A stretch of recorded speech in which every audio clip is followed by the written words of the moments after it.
Thank you, Mr. President. I am glad to be here today to be onto the Senate floor to rise to urge my colleagues to confirm Mike Pompeo as our next Secretary of State.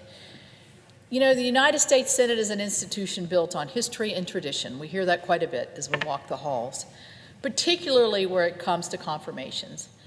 Confirming the President's cabinet, confirming judges, confirming a Supreme Court judges, I think is one of the greatest honors that we enjoy as United States Senators.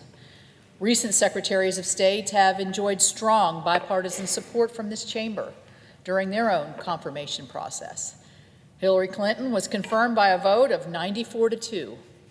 John Kerry was confirmed by a vote of 94-3. These are overwhelming bipartisan votes, and it's not because everybody in this chamber agreed with everything Secretary Clinton or Secretary Kerry would have done on most of the foreign policy questions. They were a result of the Senate's long tradition of confirming qualified nominees to represent the United States on the world stage and to give the President on this very crucial position, Secretary of State, to give the President his voice or her voice in the future to around the world in the diplomatic realm. But when it comes to the confirmation of this nominee, Mike Pompeo, many of my colleagues have seemed way too ready to brush aside this long-held tradition. The reason for this? Well, I think, Mr. President, you would agree with me. It's pretty obvious the reason, and that's just flat-out partisanship. Partisanship is the only explanation because it certainly could not be and is not and will not be the nominee's qualifications. We've all heard Mike Pompeo's resume by now. His list of experience and accomplishments that make him more than qualified to serve as this nation's top diplomat. But you know what? I think some of his qualifications are worth repeating. He was first in his class at West Point. He was a cavalry officer in the United States Army and served honorably. He is a graduate of Harvard Law School and was an editor of the Harvard Law Review and the Harvard Journal of Law and Public Policy. After law school, Mike worked at a very prestigious, one of the country's top law firms, before he co-founded a company where he served as CEO, and then joined another company where, again, he served as the CEO. That was all before Mike was elected to serve 4 terms in the United States House of Representatives, where I was very fortunate in my years as a United States Congresswoman to serve and work alongside him and to call him my colleague. During his time in Congress, he served on the Permanent Select Committee on Intelligence. This committee is, on the title just alone, Permanent Select, it's a select committee by the Speaker and the minority leader. It is extremely important because it deals with all the nation's intelligence.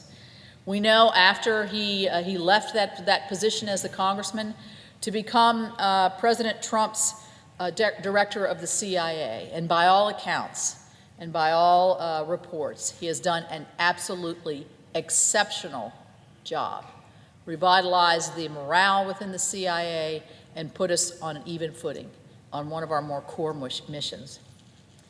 So I think that it's an impressive list of qualifications that he has, especially when you can compare to some of our previous secretaries of state. So I would ask the question, what does it take for a military officer, a lawyer, a CEO, a congressman, and a now present CIA director to get one Democrat vote out of committee? Why is there such pushback on such a qualified nominee? And I believe it's because of a partisan campaign to obstruct. We see it on other nominations and certainly on this one. This sort of obstruction does not help our government function.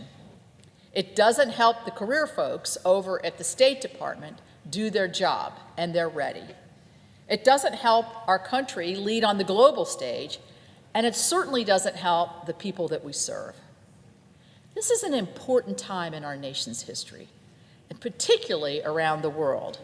I just heard the French President, Chief Executive, talk about the needs of Europe and his view on terrorism and America's place as a world leader.